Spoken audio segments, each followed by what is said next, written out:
আজকে 9th March. সব makeup আর্টিস্টের কাছে এটা মনে হয় আজকে এটা ভাইটাল ডে, কারণ আজকে কি পরিমাণে বিয়ে, প্রায় গণবিবাহ হচ্ছে।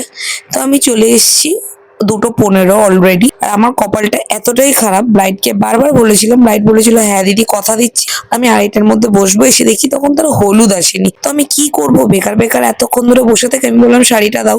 আমি ড্রেপ করছিলাম, আর হেল্পিং হ্যান্ডকে ফোন করে বলে দিলাম যে এত তাড়াতাড়ি বেরিও না বাড়ি থেকে, 3টের পরে বেরো, কারণ ও কাছাকাছিই থাকে। মেয়েটা চলে আসতো। ফাইনালি গায়ে হলুদ হয়ে ব্রাইড বসেছে। উপাসনা হাই। ও আমাকে আগে সব লুক পাঠিয়ে রেখেছে কিরকম কি করবে, একটু সাটল নিউডের উপর, তাই তো? হ্যাঁ, কম মেকআপ। কম মেকআপ।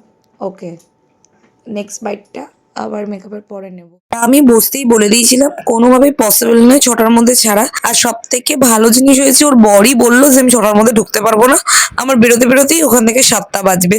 বরটা অনেক দূর থেকেও আসছিল, সো আমিও অনেকটাই টাইম পেয়ে গেলাম। কিন্তু কি বাড়ির লোকজন তো থাকে, বলে লোক এসে গেছে, লোক এসে গেছে, কন্টিনিউয়াসলি এরকম করতেই থাকে।